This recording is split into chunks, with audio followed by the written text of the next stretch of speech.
मोदी 3.0 का पहला बजट केंद्रीय वित्त मंत्री निर्मला सीतारमण ने मंगलवार को पेश कर दिया और सत्तारूढ़ राष्ट्रीय जनतांत्रिक गठबंधन यानी एनडीए के सहयोगी दल इस बजट को ऐतिहासिक बताते हुए कह रहे हैं कि इसी से विकसित भारत की आधारशिला बनेगी। वहीं विपक्षी इंडिया गठबंधन के दलों ने इसे जनता से धोखा और कुर्सी बचाने वाला बजट करार दिया है।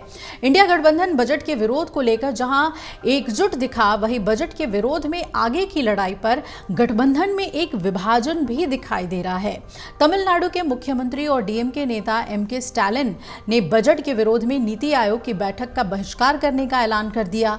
डीएमके के साथ साथ कांग्रेस और आम आदमी पार्टी ने भी साफ कर दिया कि उनके मुख्यमंत्री भी 27 जुलाई को होने वाली नीति आयोग की बैठक में शामिल नहीं होंगे।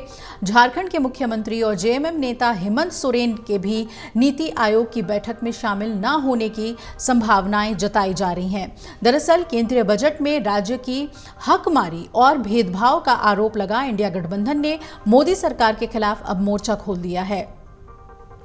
आज इंडिया गठबंधन के सांसद संसद भवन परिसर में प्रदर्शन करेंगे और इसके बाद नीति आयोग की बैठक का बहिष्कार करने का भी फैसला लिया गया है। लेकिन इस मुहिम के शुरू होने से पहले ही ममता बनर्जी ने एक अलग लाइन लेकर एक बार फिर से इंडिया गठबंधन को झटका दिया है।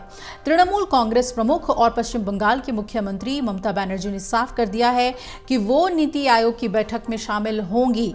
वो नीति आयोग की बैठक से एक दिन पहले ही राष्ट्रीय राजधानी दिल्ली पहुंच जाएंगी।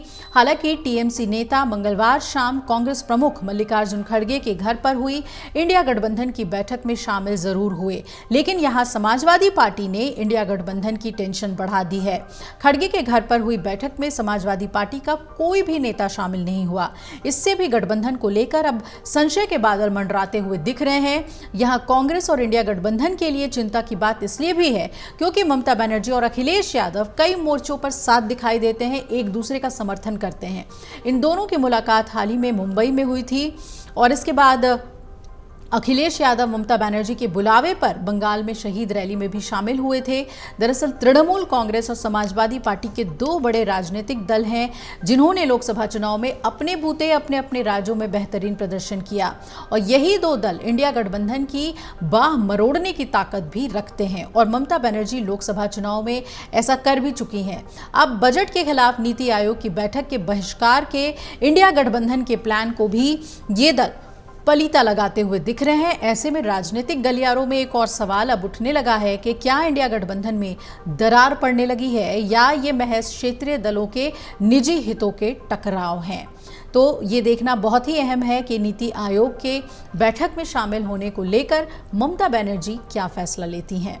अगर आप ये वीडियो YouTube पर देख रहे हैं तो हमारे चैनल को सब्सक्राइब करें और बेल आइकन को दबाना ना भूलें। अगर आप Facebook पर ये वीडियो देख रहे हैं तो हमारे पेज को लाइक करें।